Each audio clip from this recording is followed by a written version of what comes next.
روح البیان تفسیر میں لکھا ہے کہ 10 جانور جنت میں جائیں گے.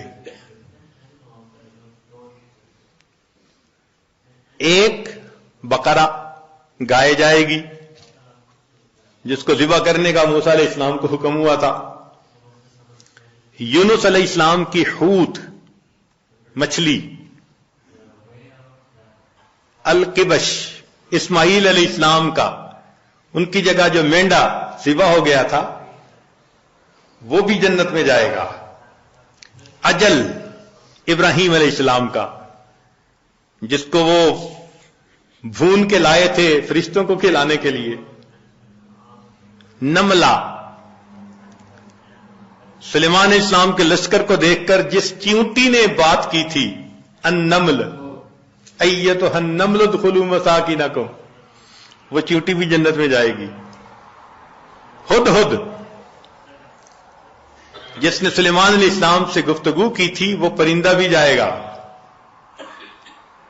صالح علیہ السلام کی ناقہ اونٹنی بھی جنت میں جائے گی اور نبی علیہ الصلوۃ والسلام کی ناقہ بھی جنت میں جائے گی.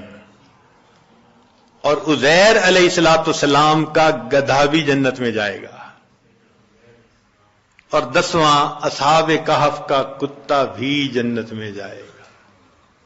اب ذرا غور کیجئے وہ کیا منظر ہوگا کہ یہ جانور تو جا رہے ہیں جنت میں، اور جس کو اللہ نے آنکھیں دی، دل دماغ دیا، نعمتیں دی، وہ انسان اپنی غفلتوں کی وجہ سے جہنم میں.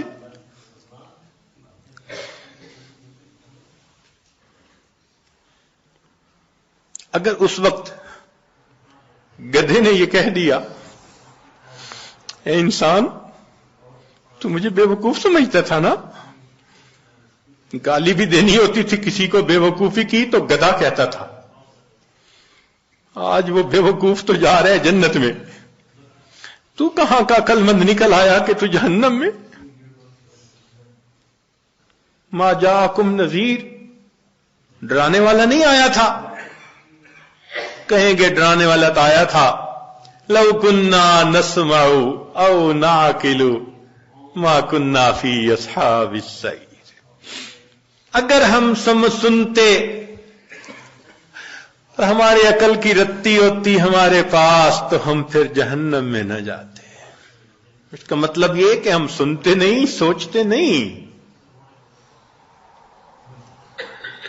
اور گدھے کی بات تو ایک طرف رکھ دیں، اگر اصحاب کہف کے کتے نے اس وقت کہہ دیا کہ تم تو مجھے ذلت کی نظر سے دیکھتے تھے نا، اور میرا نام تو گالی تھا نا، اور میری حالت تو یہ تھی تم خشک ٹکڑا کھلاتے تھے، میں تمہارا در نہیں چھوڑتا تھا، اور تمہیں جو پروردگار روز نعمتیں کھلاتا تھا تمہیں اس کا در یاد نہیں آتا تھا. میں ایک روٹی کی خاطر تمہارے گھر کا ساری رات جاگ کے پہرا دیتا تھا، اور تم اپنے رب کی عبادت کے لیے رات کو 2 نفل پڑھ نہیں سکتے تھے. کتا جنت میں جا رہا ہوگا اور یہ حضرت انسان غفلت کی زندگی گزارنے کے بعد جہنم میں جا رہا. چہ جائے کہ وہ وقت آئے جب انسان حسرت کرے اور اس کا علاج کوئی نہ ہو. ہمیں چاہیے کہ آج ہم اس کی حقیقت کو سمجھیں، اور جس طرح روح کو اپنے جسم کو غذا پہنچانے کے لیے فکر مند ہیں، ہم اپنی روح کو بھی غذا پہنچانے کے لیے فکر مند ہو جائیں.